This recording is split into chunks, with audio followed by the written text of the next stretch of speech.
Oke dok, sekarang gue mau nanya nih dok. Kalau tadi itu kan mungkin udah yang penjelasan atau namanya Pencegahan. sebelum injury, Ya. iya pencegahannya. Sekarang nih gue pengen nanya tentang injurinya nih dok. Jadi ini udah kejadian nih dok gitu kan. Apa namanya kalau misalnya contoh misalnya terjadi sakit ankle kali ya. Soalnya pengalaman saya sih yang sering terjadi tuh ankle sih. Kalau nggak ankle lutut sih memang. Lutut tuh mungkin ngilu-ngilu dok. Atau tiba-tiba bengkak pernah juga kadang-kadang mungkin kan. Kalau ankle ya istilahnya mungkin jatuh terus bengkak gitu kan. Nah saya tuh pengen tahu ini sih dok. Kapan kita tuh udah saatnya cek ke dokter. Atau mungkin kan kapan kita masih bisa rest aja gitu. Kalau dulu kan ada rumus yang rise itu kan dok. Benar nggak dok? Kalau dulu di rumus pro tuh ada rise kan. Rise tuh yang rest, ice, compression, elevate. Masih jago kan saya dok. Jadi kalau saya biasanya kan istilahnya biasanya nunggu 1-2 hari saya esteem dulu di part-part yang sakit itu kan dok. Cuman kan apakah masih seperti itu atau misalnya ada grading-grading yang oh ini harus ke rumah sakit langsung itu sih paling dok. Biasa sih ankle sama lutut tuh dok. Apa tuh dok patokannya? Jadi kita ambil contoh ankle dan lutut. Cedera yang benar-benar harus membutuhkan penanganan emergency itu cedera yang berhubungan sama pembuluh darah gitu kan, atau cedera saraf gitu kan, atau dislokasi gitu kan, dislokasi dari sendi lutut atau sendi ankle ya.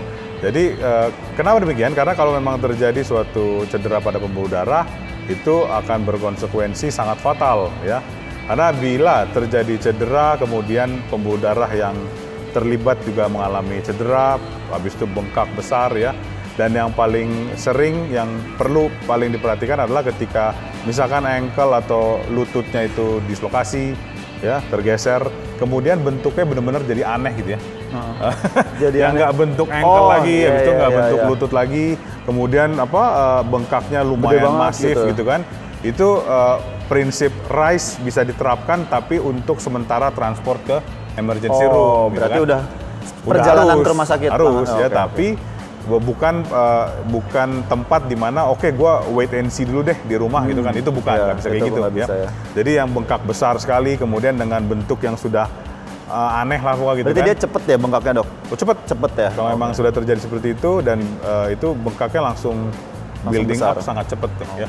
Kemudian saat cedera sesaat itu juga terjadi misalkan kok rasanya jadi kayak kesemutan atau jadi kayak kebal gitu kan di beberapa bagian yang di sekitar situ, itu juga perlu untuk membutuhkan penanganan atau pemeriksaan yang lebih cepat ya. Terus yang ketiga dislokasi dari sendi itu ankle ataupun lutut gitu kan atau bahu misalkan itu harus segera direposisi. Gitu kan? Karena kalau tidak direposisi maka akan memungkinkan terjadinya kematian jaringan tulang ya. Karena ketika sendi itu lepas dari mangkoknya misalkan ya, dia juga akan kehilangan sebagian pasokan darah. Karena lepas hubungan dari mangkoknya juga. Karena memang ada anatomi yang seperti itu. Dan itu harus segera direposisi kurang dari 6 jam ya.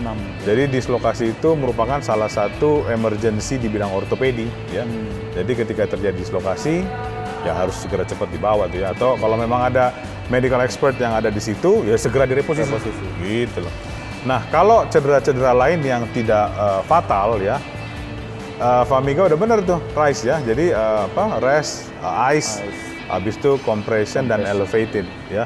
Jadi rest itu artinya ya sudah nggak usah stop main lah. Iya, istirahat ya dok ya di rumah. Stop main, habis itu kita put some ice ya. Jadi bukan dikasih air panas atau kompres hangat justru. Iya, ya, atau sering kan yang panas-panas ya, tadi balsam panas iya, kan, balsam panas ya, atau balsam apapun itu yang ya bisa membuat sensasi dingin. Itu sebenarnya tidak membuat suhu menjadi lebih dingin gitu kan.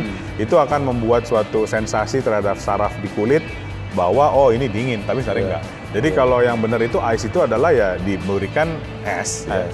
Makanya kalau kita berolahraga biasanya sih kalau emang udah mulai serius kita bawa tuh tas-tas yang bisa menyimpan ice gel pack gitu kan. Atau karena kalau es batu kadang-kadang susah ya. Kalau ice gel pack kita bawa dalam tas itu bisa tahan lama gitu kan. Nah, habis itu compression itu adalah dibalut ya.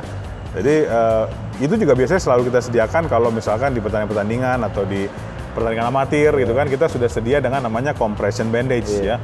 Jadi ketika terjadi cedera, bengkak, ya kita langsung kasih bandage untuk mengkompresi. Tujuannya adalah untuk lebih meminimalisasi pertambahan dari bengkak gitu kan.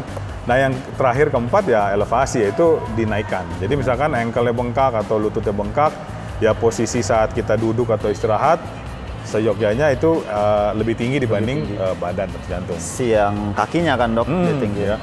Sebenarnya ini pengetahuan yang sudah lama sih, orang sudah tahu sebenarnya ya. Cuman kadang-kadang dengan adanya pendapat-pendapat yang berputar ya di benar. Culture kita gitu kan, atau di adat atau saudara-saudara atau teman-teman sekalian, jadi kita merasa mana yang bener ya?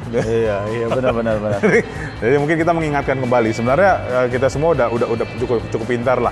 Semua bisa membrowsing, memfilter ya dok ya. Iya. Gitu ya. Ya. Baik, Sobat Sehat Eka Hospital, cukup sekian mungkin sharing session dari Dr. Ricky, di mana kita bisa mengambil atau menyerap ilmu yang di-sharing dari Dr. Ricky dan bisa menerapkannya di kehidupan kita supaya apa yang kemungkinan buruk yang terjadi itu bisa kita limitasi atau even better kalau kita hindari. Paling seperti itu. Betul kan dok? Benar banget. Thank you banget ya Pak Mika ya. Saya yang terima kasih dok, ilmunya dok. Sering-sering main lagi kita, main lagi. Iya, kita main. Kita mau lanjut main nih. Oke. Siap.